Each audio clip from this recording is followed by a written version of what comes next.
नमस्कार। मैं हूं आपका भाई विचित्र। आज मैं आपको मुस्लिम धर्म के बारे में कुछ जानकारी देने आया हूं। ईसा से लगभग 1500 वर्ष पूर्व मूर्ति पूजा करने वाले एक परिवार में हज़रत इब्राहिम अलैहिस्सलाम का जन्म हुआ। मूर्तियां बनाकर बाजार में बेचना इनके पिता का पेशा था। इनके बाद इनका एक भाई और हुआ।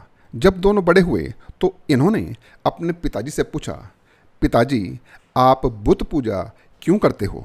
तो इनके पिताजी ने कहा, क्योंकि हम इन्हें परमेश्वर मानते हैं, इसलिए इनकी पूजा करते हैं। इन्होंने कहा, ये मूर्तियाँ परमेश्वर नहीं हैं। तब इनके पिताजी ने इन्हें डांट कर चुप करवा दिया। कुछ मूर्तियाँ तैयार हो गई थी तो इनके पिताजी ने दोनों भाइयों को बाजार में मूर्तियाँ बेचने के लिए भेज दिया। इनका छोटा भाई सारी मूर्तियां बेच आया, परंतु इनकी कोई भी मूर्ति नहीं बिकी। ऐसे ही ये सिलसिला कई बार चलता रहा। इनके अलग विचारों से इनके पिताजी इनसे नाराज रहने लगे। एक दिन इनके पिताजी ने देखा कि ये बाजार में मूर्तियां कैसे बेच रहा है। कह रहा है कि ये मूर्तियां खरीदोगे? ये तुम्हें ना तो कोई फ़ायदा पहुंचाएंगी और ना ही कोई नुकसान। इनके पिताजी को इनका इस तरह मूर्तियां बेचना नागवार गुजरा। उन्होंने सोचा, इस तरह तो ये सारा धंधा चौपट करवा देगा। अपने ऐसे ही विचारों से इनके पिताजी ने इन्हें घर से निकाल दिया। इन्होंने दर दर की खाक छानी। इनके एक बेटे हुए इसहाक। इसहाक के बेटे हुए याकूब अलैहिस्सलाम। हज़रत इब्राहिम अलैहिस्सलाम अपने जन्म स्थान ऊर से दूर अपने विचारों को लोगों तक पहुंचाते हुए दुनिया से पर्दा कर गए। इनके पोते याकूब अलैहिस्सलाम का दूसरा नाम इज़राइल था। इज़राइल के कई बेटों में से यहूदा और यूसुफ अलैहिस्सलाम दो बेटों की भूमिका काफ़ी महत्वपूर्ण रही। यहूदा के नाम पर इनका वंश और धर्म यहूदी कहलाता है। इन्हीं की औलादों को बनी इज़राइल कहा जाता था। पूरे संसार में रहने वाले ईसाई, इस्लाम और यहूदी धर्म के मानने वालों ने हज़रत इब्राहिम अलैहिस्सलाम के विचारों को अपनाया। वो इन्हें अपना मूल मानते हैं। इन धर्मों को इब्राहिमी धर्म भी कहते हैं। इनके बाद यहूदी इतिहास में सबसे बड़ा नाम हज़रत मूसा अलैहिस्सलाम का आता है।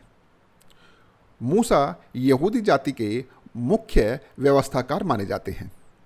मूसा ने भी हज़रत इब्राहिम अलैहिस्सलाम की तरह अनेकों कष्ट सहे। इनके प्रारंभिक इतिहास का पता इनके धर्म ग्रंथ बाइबल से मिलता है, जिसे पुराना अहदनामा कहते हैं। पुराने अहदनामे में 3 ग्रंथ शामिल हैं। पहला तौरेत, दूसरा पैगंबरों का जीवन चरित्र और तीसरा पवित्र लेख। पुराने अहदनामे में सृष्टि की रचना, मनुष्य का जन्म, यहूदी जाति का इतिहास, सदाचार की उच्च नियम, धर्म, कर्मकांड, पौराणिक कथाएं और प्रार्थनाएं शामिल हैं। पुराना अहदनामा के अनुसार ईसा से लगभग 2000 वर्ष पूर्व यहूदी जाति का निवास हज़रत इब्राहिम अलैहिस्सलाम से माना जाता है। बाइबिल और कुरान दोनों में हज़रत मूसा अलैहिस्सलाम की पूरी जीवन गाथा लिखी हुई है। मिस्र पर राज करने वाले हुक्मरानों को फ़िरौन कहा जाता था। किसी समय मिस्र पर इज़राइलियों का राज हुआ करता था। इसलिए फ़िरौनों को ये डर था कि कहीं बनी इज़राइल पुनः मिस्र पर कब्जा ना कर ले। बनी इज़राइलियों की संख्या फ़िरौन बिरादरी से कहीं ज़्यादा थी। इसलिए प्रारंभ से ही फ़िरौनों ने बनी इज़राइल की नस्ल को कम करने के लिए और उसे कमज़ोर करने के लिए उनके लड़कों को बहाना मिलते ही मरवाना शुरू कर दिया था और उनकी लड़कियों को जिंदा छोड़ दिया करते थे। उनके साथ मनचाहा कर्म करते थे। लगभग 1200 ईसा पूर्व मिस्र के जाशान में 4 सदस्यों का एक गरीब इजरायली परिवार रहता था। पिता इमरान, माता योकाबद, बेटा हारून और बेटी मरियम। योकाबद एक बार फिर से माँ बनने वाली थी। उस समय मिस्र पर तूतनखामन रोमेसेस नाम का 30वां फ़िरौन शासक था। वो मात्र 14 वर्ष की आयु में फ़िरौन बन गया था। वो पहले के फ़िरौनों से बेहद क्रूर और अत्याचारी शासक था। बनी इज़राइल को उसने कम दर्जा कौम बनाकर निचले तबके में रखा। उसने इस कौम के लिए ऐलान कर दिया कि बनी इज़राइल उसके गुलाम हैं। वो उन पर अत्याचार करता था, उन्हें बेहद कम मजदूरी देकर ज़्यादा मेहनत वाले काम करवाता था। उनकी कहीं पर कोई सुनवाई नहीं थी। जो भी फ़िरौन के खिलाफ आवाज़ उठाता वो उसे कत्ल करवा देता था। सभी इजरायली उसके अत्याचार को सह रहे थे। एक रात फ़िरौन ने एक ख्वाब देखा कि आसमान से मिस्र की जमी पर एक आग का गोला चला आ रहा है। वो आग का गोला मिस्र के सभी घरों को जला रहा है। मिस्र के सभी घर जलने लगे, परंतु उसने देखा कि बनी इजराइलियों के घर एकदम महफूज हैं। फ़िरौन सुबह उठा तो रात का ख्वाब उसके जहन में घूम रहा था, परंतु उस ख्वाब की ताबीर उसे समझ नहीं आ रही थी। उसने अपने इस ख्वाब की सटीक जानकारी जानने के लिए अपने महल में बड़े बड़े ख्वाब जानों को बुलाकर उनसे अपने ख्वाब की ताबीर जाननी चाहिए। तो सभी ख्वाब जानों ने फ़िरौन के ख्वाब को सुना और सबने मिलकर ख्वाब की ताबीर ये निकाली। बनी इजराइलियों के घर एक ऐसा बच्चा जन्म लेने वाला है जो मिस्र से निकलेगा, फ़िरौन का अंत करेगा और बनी इजराइलियों को जिल्लत की ज़िंदगी से बाहर निकालेगा। इस भविष्यवाणी से बनी इजराइली के लोगों को जिल्लत की ज़िंदगी से बाहर निकलने की उम्मीद जाग गई और वो बेहद खुश रहने लगे। इस भविष्यवाणी के पूरा होने का इंतजार करने लगे।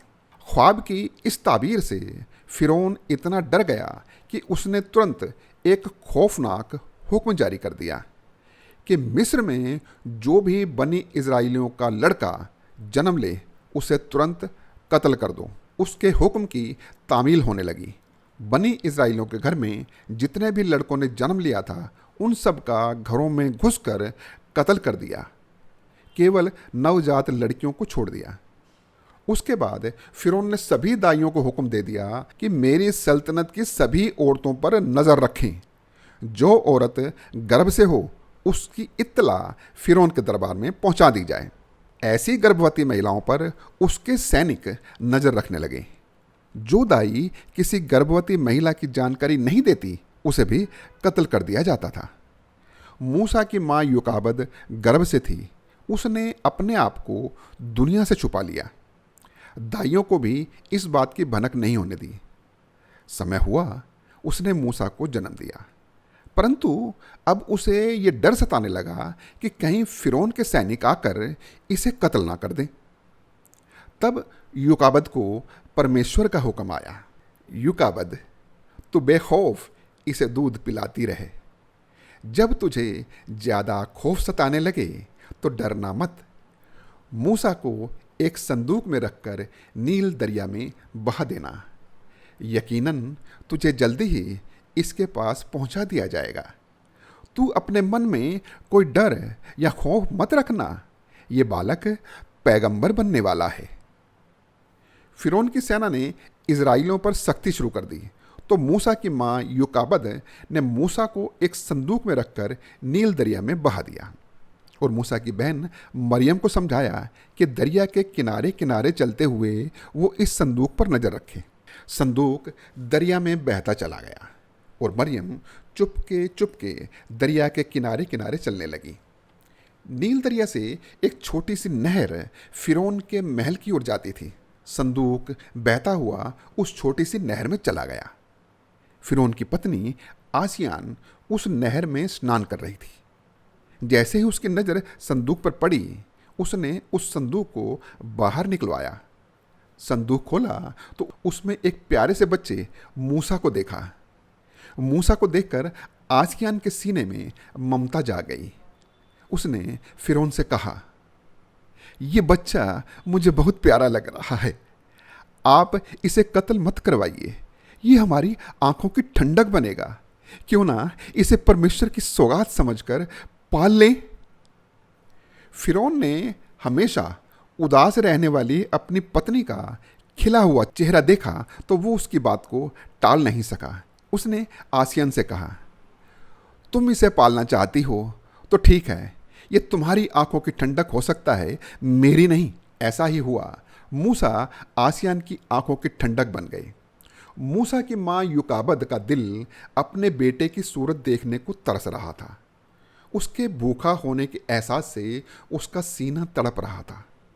दुनिया की जो चीज उसे बेहद पसंद थी, आज वो चीज उसे नागवार लग रही थी।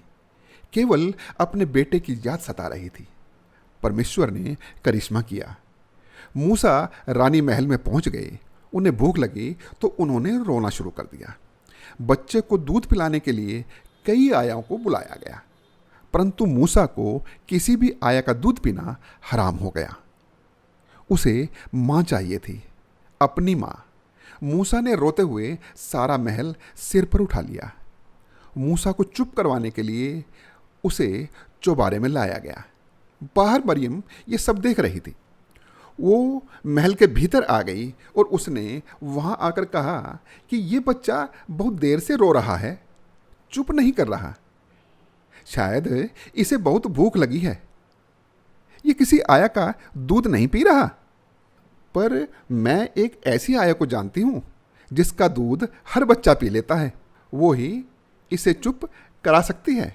आसियान मूसा के लगातार रोने से मायूस हो रही थी। उसे किसी भी तरह चुप करवाने के लिए उसने तुरंत मरियम को उस आया को लाने का हुक्म दे दिया। मरियम जल्दी से अपनी माँ को महल में ले आई। मूसा की माँ युकाबद अपने बच्चे को पुनः पाकर बेहद खुश हो गई। परमेश्वर ने इतनी जल्दी दोबारा माँ बेटे को मिलाने का सबब बना दिया था। माँ के हाथों में आकर मूसा ने रोना बंद कर दिया। युकाबद ने अपने बेटे को बड़े प्रेम से दूध पिलाना शुरू कर दिया। मूसा अपनी माँ का दूध पीने लगे। युकाबद अपने बेटे के सिर में बड़ी सहजता और प्यार से अपना हाथ फेरने लगी। आसियान ये सब देखकर उस आया की ओर से आश्वस्त हो गई और उसे ही मूसा की आया बनाने का निर्णय ले लिया। मूसा अपनी माँ की बाहों में दूध पीते पीते सो गए। युकाबद ने धीरे से मूसा को अपनी गोद से निकालकर सहजता के साथ राजसी पलंग पर सुला दिया। फिरौन भी रानी के महल में मौजूद था।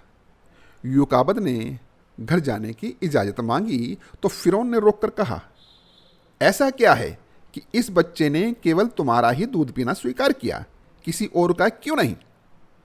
तो युकाबद ने अपना सिर झुका लिया और कहा, फिरौन, क्योंकि मेरे दूध में से एक प्रकार की सुगंध आती है और थोड़ा मीठा होने के कारण कोई भी बच्चा मेरे दूध को स्वीकार कर लेता है। फिरौन को जो थोड़ा सा शक हो रहा था, युकाबद के ऐसे जवाब से वो शक दूर हो गया। युकाबद ने घर जाने की आज्ञा मांगी तो फिरौन ने कहा, आज से तुम यहीं रहो। बच्चे को जब भी भूख लगेगी उसे फिर से दूध पिलाना होगा। युकाबद ने कहा, मैं अपने परिवार को छोड़कर यहाँ नहीं आ सकती। मेरे पति मुझे अकेले नहीं आने देंगे। चूंकि मूसा ने इसी आया का दूध पीना स्वीकार कर लिया था, तो फिरौन ने बिना शक युकाबद को परिवार सहित महल में आने का हुक्म दे दिया। मूसा की माँ मूसा की आया बन गई। आसियान मूसा की माँ और मूसा एक मिस्री राजकुमार। इस तरह राजमहल में पलते मूसा 18 साल के हो गए। इस दौरान धीरे धीरे मूसा को ये मालूम हो गया कि वो बनी इजराइली हैं। मिस्र में मिस्री लोग बनी इजराइलियों को अपने मनोरंजन का साधन समझते थे। उन्हें सताना, परेशान करना अपना हक। बनी इजराइलियों की दयनीय अवस्था देखकर मूसा को मिस्रियों पर गुस्सा आ जाता था।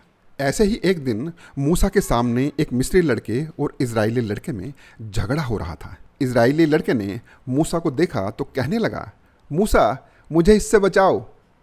मूसा ने मिस्री लड़के को झगड़ा करने से रोका तो वो उल्टा मूसा से लड़ने लगा। मूसा ने गुस्से में उस मिस्री पर एक हाथ छोड़ दिया। उस मिस्री पर मूसा का हाथ इतनी जोर से पड़ा कि उसने वहीं दम तोड़ दिया। मूसा घबरा गए। वहाँ से फौरन एकांत में चले गए और परमात्मा से दुआ करने लगे, हे परमेश्वर, शैतान ने आज मुझसे ये क्या करवा दिया। हरगिज उस लड़के को मारने का मेरा कोई इरादा नहीं था। हे परवरदिगार, मुझे माफ़ कर। मिस्र में उस समय मृत्यु की सज़ा मृत्यु ही थी, तो मूसा मिस्र में छुपते छुपाते घूमने लगे। दूसरे दिन मूसा ने देखा कि वही इस्राएल लड़का एक दूसरे मिस्री लड़के से फिर झगड़ रहा है। मूसा ने उस इजराइली लड़के से कहा, असल में झगड़े की जड़ तो तुम ही हो। कल भी झगड़ रहे थे, आज भी झगड़ रहे हो। और मूसा उस इजराइली लड़के के पास जाने लगे तो उस लड़के ने सोचा शायद मूसा उसे मारने आ रहे हैं। उसने कहा, मूसा मूसा नहीं, जैसे कल तुमने एक मुक्के में मिस्री लड़के को मार दिया था, वैसे मुझे मत मार देना। इजराइली लड़के से इस बात का खुलासा हो गया कि कल जिस मिस्री लड़के की हत्या हुई थी उसे मारने वाला मूसा ही है। उस मिस्री लड़के ने इसकी खबर तुरंत फिरौन तक पहुंचा दी। फिरौन ने मूसा को पकड़ने का हुक्म दे दिया और पूरे मिस्र में मुनादी करवा दी। मूसा एक गली से गुजर रहे थे कि एक इजरायली लड़के ने भागकर मूसा के पास आकर कहा, मूसा मूसा, फिरौन के सैनिक तुम्हें ढूंढ रहे हैं, वो इसी ओर आ रहे हैं। सारा मिस्र तुम्हें ढूंढ रहा है। फिरौन तुम्हें जिंदा नहीं छोड़ेगा। बेहतर होगा कि तुम जैसे हो वैसे ही मिस्र से निकल जाओ। मूसा उसी हालत में मिस्र छोड़कर मिडियन की ओर चल दिए। कई दिनों तक भूखे प्यासे चलते चलते वो रेगिस्तान पार कर मिडियन पहुंच गए। वहाँ एक दरख्त का सहारा लेकर बैठ गए और आराम करने लगे। थोड़ी देर आराम करने के बाद उन्होंने देखा कि कुछ चरवाहे अपनी अपनी बकरियों को पानी पिला रहे हैं। उन्होंने देखा कि पानी से कुछ दूर दो लड़कियां अपनी बकरियों को लेकर खड़ी हैं। मूसा उठकर उन लड़कियों के पास चले गए। उनसे पूछा, तुम्हें बकरियों को पानी पिलाना है? उनमें से जो बड़ी लड़की थी उसने कहा, हाँ पिलाना तो है। मूसा ने कहा, तो तुम पानी से इतनी दूर क्यों खड़ी हो? पानी के पास जाओ और इन बकरियों को पानी पिला लो। उस लड़की ने कहा, पहले ये सारे लड़के अपनी बकरियों को पानी पिला लेंगे, तब हमारी बारी आएगी। मूसा ने कहा, ऐसा क्यों? तो उसने कहा, ये लड़के हमारी बकरियों को पहले पानी नहीं पीने देंगे। मूसा ने कहा, ऐसे कैसे नहीं पीने देंगे? मूसा उन लड़कियों की बकरियों को लेकर कुएं के पास चले गए। एक भारी भरकम पत्थर को उठाकर उन बकरियों के पानी पीने की अलग से जगह बना दी और उन लड़कों से बोले, अरे इन बकरियों को पानी पीने दो। भारी भरकम पत्थर को इतनी आसानी से उठाकर एक ओर रख देने से सारे युवक अवाक रह गए थे। वो सब दूर हट गए। उन दोनों लड़कियों ने कुएं से पानी निकालकर अपनी बकरियों को पानी पिला लिया और अपने घर चली गई। घर पहुंची तो उनके पिता यित्रो ने पूछा, बेटी सिपोरा, आज बड़ी जल्दी आ गई। बड़ी बेटी सिपोरा ने कहा, अब्बा हुजूर, आज एक हट्टे कट्टे इंसान ने हमारी मदद की और हम अपनी बकरियों को पहले पानी पिला सके, इसलिए घर जल्दी आ गए। यित्रो ने कहा, अच्छा तो उस नेक इंसान का शुक्रिया करना चाहिए। जाओ तो उसे मेरे पास बुलाकर लाओ। सिपोरा खुशी खुशी मूसा को बुलाने चली गई। मूसा वहीं मिल गए। सिपोरा ने मूसा से कहा, आपने जो हमारी मदद की उसके लिए मेरे अब्बा हुजूर आपसे मिलना चाहते हैं। मूसा सिपोरा के साथ साथ उसके घर आ गए। यित्रो ने मूसा से पूछा, कहाँ के हो? कहाँ से आ रहे हो? तो मूसा ने अपनी सारी कहानी यित्रो को सुना दी। उन्होंने कहा, मूसा, तुम यहाँ रह सकते हो। मूसा वहीं रहने लगे। कुछ ही दिनों में यित्रो को एहसास हो गया कि मूसा एक अच्छे इंसान हैं, तो उन्होंने मूसा को अपने पास बिठाकर कहा, मूसा, इस समय तुम्हें घर भी चाहिए और काम भी। मैं अपनी बेटी सिपोरा का विवाह तुम्हारे साथ करवा देता हूँ। इसकी एवज में तुम्हें 8-10 साल के इस अज्ञातवास में मेरे घर रहकर मेरी बकरियां चरानी होंगी। क्या तुम्हें मंजूर है? मूसा कुछ समय अज्ञातवास में रहना चाहते थे। यहाँ उनकी सारी परेशानियाँ दूर हो रही थी, इसलिए उन्होंने तुरंत हाँ कर दी और सिपोरा से विवाह करवाकर वहीं रहने लगे। 10 साल तक उन्होंने यित्रो की बकरियां चराई। इस दौरान गरशोम और अली अजर उनके 2 बेटे हुए। एक दिन मूसा सिनाई पर्वत के तूर पहाड़ पर थे। उन्होंने देखा थोड़ी दूर एक झाड़ी में आग लगी हुई है, परंतु ऐसी आग उन्होंने कभी देखी नहीं थी। कौतूहलवश वो उस झाड़ी के पास जाने लगे तो उन्हें परमेश्वर की आवाज़ आई, मूसा रुको, आगे पवित्र स्थान है, अपने पैरों से जूतियाँ उतार दो। मूसा ने अपने पैरों से जूतियाँ उतार दी। मूसा आश्चर्य में थे। आगे बढ़े तो परमेश्वर की आवाज़ फिर आई, मूसा वहीं रुको। मूसा वहीं रुक गए। फिर आवाज़ आई, मूसा तुम्हारे दाएं हाथ में क्या है? तो मूसा ने कहा, जी मेरे हाथ में लाठी है, जिससे मुझे चलने में मदद मिलती है। जब थोड़ा थक जाता हूँ तो इसके सहारे आराम कर लेता हूँ। इसी से अपनी बकरियों को हाँकता हूँ और उनके लिए पेड़ से पत्ते तोड़ देता हूँ। तो परमेश्वर ने कहा, मूसा अपनी लाठी जमीन पर गिरा दो। मूसा ने अपनी लाठी जमीन पर गिरा दी तो वो लकड़ी एक बड़ा सांप बन गई। मूसा डर गए। तो परमेश्वर ने कहा, मूसा डरो नहीं, इस सांप को पूंछ की ओर से पकड़ो। मूसा ने जैसे ही सांप की पूंछ को पकड़ा, वो पुनः लाठी बन गई। परमेश्वर ने कहा, मूसा अपने चोले में हाथ डालकर बाहर निकालो। मूसा ने अपने चोले में हाथ डालकर बाहर निकाला तो उनका हाथ चांद की तरह सफ़ेद चमकने लगा। परमेश्वर ने फिर कहा, मूसा दोबारा अपने चोले में हाथ डालकर बाहर निकालो। मूसा ने अपने चोले में हाथ डालकर बाहर निकाला तो हाथ पहले की तरह हो गया। परमेश्वर ने फिर कहा, मूसा तुम मिस्र जाओ, वहाँ तुम्हारा भाई हारून तुम्हारा इंतजार कर रहा है। तुम दोनों फिरौन के पास मेरे रसूल बनकर जाओ और उसे मेरा संदेश सुनाओ कि वो बनी इज़राइलों पर जुल्म ना करे, उन्हें मिस्र से जाने दे। परमेश्वर के आदेश से मूसा मिस्र पहुंच गए। वहां हारून मूसा का इंतजार कर रहा था। अगले दिन दोनों फिरौन के पास चले गए और मूसा ने कहा, फिरौन मैं परमेश्वर का रसूल हूँ, आपके पास उनका संदेश लेकर आया हूँ। फिरौन ने कहा, तुम किस परमेश्वर की बात करते हो? परमेश्वर तो मैं हूँ। तुम इसी महल में पले हो ना? यहाँ से निकलने के बाद अपनी हालत देखी है। खैर छोड़ो, तुम कह रहे थे कि तुम परमेश्वर के रसूल हो, तो उनकी कोई निशानी दिखाओ। हजरत मूसा ने अपनी लाठी जमीन पर गिरा दी तो लाठी सांप बन गई। फिर अपने चोगे में हाथ डालकर बाहर निकाला तो हाथ सफ़ेद चांद की तरह चमकने लगा। दरबार में जितने भी लोग देख रहे थे वो हैरत में आ गए। आश्चर्य से वो मूसा की ओर देखने लगे। सचमुच ये कोई नबी तो नहीं है। फिरौन ने सोचा, कहीं सब लोग इसकी तरफ न हो जाएं।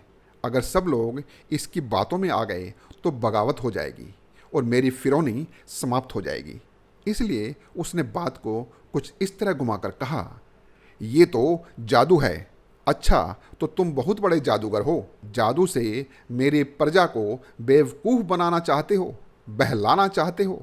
मेरे पास तुम्हारे से बड़े बड़े जादूगर हैं जो ऐसा जादू दिखाते रहते हैं। हम तुम्हारा मुकाबला उन जादूगरों से करवाते हैं। अगर तुम हमारे जादूगरों से जीत जाते हो तो हम मान लेंगे कि तुम परमेश्वर के रसूल हो। अच्छा चलो, तुम ही बताओ कि मुकाबला किस दिन करवाया जाए। मूसा ने कहा, ईद आ रही है, ईद के रोज़ मुकाबला हो जाए। फिरौन ने कहा, ठीक है, तो मुकाबला ईद के रोज़ ही होगा। ईद का दिन आ गया। फिरौन ने मिस्र के 40 बड़े बड़े जादूगरों को मूसा से मुकाबला करवाने के लिए बुला लिया। जादूगरों ने सोचा, कहीं सचमुच मूसा परमेश्वर का रसूल तो नहीं। अगर ऐसा हुआ तो परमेश्वर हमें जहन्नुम में ना डाल दे। जादूगरों ने फुसफुसाकर फिरौन से पूछा, अगर हम जीत गए तो हमें इनाम में क्या मिलेगा? तो फिरौन ने कहा, अगर तुम जीत गए तो तुम्हें मनचाहा इनाम मिलेगा और तुम फिरौन के खास आदमियों में शामिल हो जाओगे। इससे बड़ा इनाम और क्या हो सकता था। सभी जादूगर खुशी खुशी मुकाबला करने मैदान में उतर गए। मूसा भी मैदान में आ गए। जादूगरों ने कहा, पहले जादू कौन दिखाएगा? तो मूसा ने कहा, मैं कोई जादू दिखाने नहीं आया हूँ, मैं तो परमेश्वर का संदेश लेकर आया हूँ। जादू तो आप लोग दिखाने आए हैं, पहले आप दिखाओ जो दिखाना चाहते हो। तो जादूगरों ने अपनी रस्सियाँ और लाठियाँ जमीन पर फेंक दी और उन्होंने सभी लोगों पर जादू चला दिया। तो मानो उनकी लाठियाँ और रस्सियाँ सैकड़ों सांप बन गए, पूरा मैदान सांपों से भर गया। मूसा ये देखकर एक बार डर गए। उन्हें परमेश्वर की आवाज़ आई, मूसा डरो नहीं, इनके पास जादू है, तुम्हारे पास परमेश्वर की ताकत है, तुम अपनी लाठी जमीन पर गिराओ। जब मूसा ने अपनी लाठी जमीन पर गिराई तो वो बहुत बड़ा अजगर बन गया। वो धीरे धीरे सभी सांपों को निगलने लगा। अंत में सारे सांपों का सफाया कर दिया। जादूगर ये देखकर हैरान हो गए। उन्हें मालूम हो गया था जो मूसा दिखला रहा है वो जादू नहीं है, और वो सब मूसा के सामने घुटनों के बल आकर सजदा करने लगे और बोले, मूसा, हम सब तुम्हारे परमेश्वर पर विश्वास करते हैं। ये देखकर फिरौन आग बबूला हो गया और कहने लगा, तुम अभी अभी बड़े बड़े इनामों की बात कर रहे थे, अब मूसा की तरफ हो गए हो। तुम आपस में साठ गांठ करके आए हो। मैं तुम्हें जिंदा नहीं छोड़ूंगा, तुम्हारा दाहिना हाथ और बायां पैर कटवा दूंगा। अगर तुम तब भी नहीं माने तो तुम्हें सूली पर चढ़वा दूंगा। जादूगरों ने कहा, कोई बात नहीं, अब हम सब मूसा के परमेश्वर की मर्जी में हैं। जान गंवाकर परमेश्वर के पास जाना पड़ा तो अब जन्नत नसीब होगी। जादूगरों के साथ साथ मूसा के साथ वो सभी लोग मूसा के परमेश्वर पर विश्वास करके उनके साथ चले गए। फिरौन ने परमेश्वर के संदेश को नहीं माना था तो परमेश्वर ने मिस्र में अकाल उत्पन्न कर दिया। फिरौन के कुछ मंत्रियों ने मूसा के पास आकर कहा, अगर आप परमेश्वर से अकाल समाप्त करवा दो तो हम वादा करते हैं कि हम बनी इजराइलियों को आज़ाद कर देंगे। मूसा ने परमेश्वर से अकाल समाप्त करने का आग्रह किया तो परमेश्वर ने अकाल समाप्त कर दिया। जब मूसा ने फिरौन के मंत्रियों को उनके वायदे की याद दिलाई तो वो मुकर गए। इसके बाद परमेश्वर ने मिस्र पर टिड्डियों का हमला करवा दिया। फिरौन के वो मंत्री दोबारा मूसा के पास आकर कहने लगे, इस बार आप इन टिड्डियों से छुटकारा दिलवा दो तो हम बनी इजराइलियों को जरूर आज़ाद कर देंगे। मूसा ने परमेश्वर से टिड्डियों से छुटकारा दिलवाने का आग्रह किया तो परमेश्वर ने टिड्डियों का हमला रुकवा दिया। जब मूसा ने फिरौन के मंत्रियों को उनके वायदे की याद दिलाई तो वो फिर मुकर गए। इस तरह परमेश्वर ने फिरौन को 9 निशानियां दिखाई, परंतु फिरौन ने इन चिन्हों को अनदेखा कर दिया। दंड के रूप में परमेश्वर ने मिस्र के प्रत्येक पहलौठे पुत्र को मरवा दिया तो फिरौन उनकी उपेक्षा न कर सका। वो मूसा और इजराइलियों को एक ही बार में देश छोड़कर भेजने के लिए मान गया। परमेश्वर ने मूसा को कहा, मूसा, तुम इजराइलियों को लेकर मिस्र से बाहर चले जाओ। जब मूसा सभी इजराइलियों को लेकर मिस्र छोड़कर जाने लगे तो फिरौन ने फिर वादा खिलाफी कर दी और उसने अपने लश्कर को तैयार कर लिया। लश्कर तैयार कर वो बनी इजराइलियों को ख़त्म करने के लिए वो उनका पीछा करने लगा। फिरौन के लश्कर ने चारों ओर से बनी इजराइलियों को घेर लिया। सामने एक बड़ा दरिया था जिसे पार करना संभव नहीं था, कोई रास्ता नहीं था। बनी इजराइल के लोगों ने पीछे धूल उड़ती देखी तो समझ गए कि फिरौन के लश्कर से हम चारों ओर से घिर गए हैं। वो कहने लगे, मूसा, कहाँ फंस गए, आज नहीं बचेंगे। मूसा ने कहा, परमेश्वर मेरे साथ है, आप घबराओ नहीं, मेरे पीछे पीछे आ जाओ। मूसा दरिया के किनारे खड़े हो गए। उन्हें आवाज़ आई, मूसा, अपनी लाठी दरिया के पानी पर मारो। जैसे ही मूसा ने समुद्र पर प्रहार किया वैसे ही समुद्र विभाजित हो गया और इजराइलियों के निकलने के लिए सूखी भूमि तैयार कर गया। मूसा ने अपने साथियों को दरिया पार करने को कहा। सभी लोग दरिया में उतरकर पार चले गए। फिरौन का लश्कर दरिया के पास आ गया। उसी रास्ते से बनी इजराइलियों के लोगों का पीछा करने लगा। परमेश्वर का करिश्मा देखो, जैसे ही फिरौन के लश्कर का पहला और आखिरी सैनिक दरिया में उतर गया वैसे ही पानी अपनी मूल स्थिति में लौट आया। फिरौन और उसकी सेना दरिया में डूबने लगे। डूबते डूबते फिरौन ने कहा, मुझे माफ़ कर परमेश्वर, मैं मूसा के परमेश्वर पर विश्वास लाता हूँ।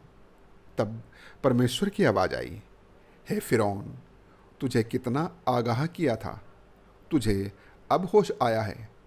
तुझे दोजख की सज़ा भुगतनी होगी। सदियों तक तेरी लाश को महफूज रखा जाएगा ताकि दुनिया तेरी करनी और तेरे अंजाम को देख सके। फिरौन हार गया, बनी इज़राइल आज़ाद हो गया। इसके बाद मूसा ने बनी इज़राइल को परमेश्वर की 10 आज्ञाएं दी, जो आज भी यहूदी धर्म का प्रमुख स्तंभ मानी जाती है। तुम मेरे अलावा किसी अन्य देवता को नहीं मानोगे, तुम मेरी किसी तस्वीर या मूर्ति को नहीं पूजोगे, तुम अपने प्रभु ईश्वर का नाम अकारण नहीं लोगे। सैबत का दिन याद रखना, उसे पवित्र रखना, अपने माता और पिता का आदर करना। तुम हत्या नहीं करोगे, तुम किसी से नाजायज शारीरिक संबंध नहीं रखोगे, तुम चोरी नहीं करोगे, तुम झूठी गवाही नहीं दोगे, तुम दूसरे की चीज़ ईर्ष्या से नहीं देखोगे। तो ये थी जानकारी हज़रत मूसा अलैहिस्सलाम के बारे में। आपको कैसी लगी मुझे ज़रूर बताइएगा। नमस्कार।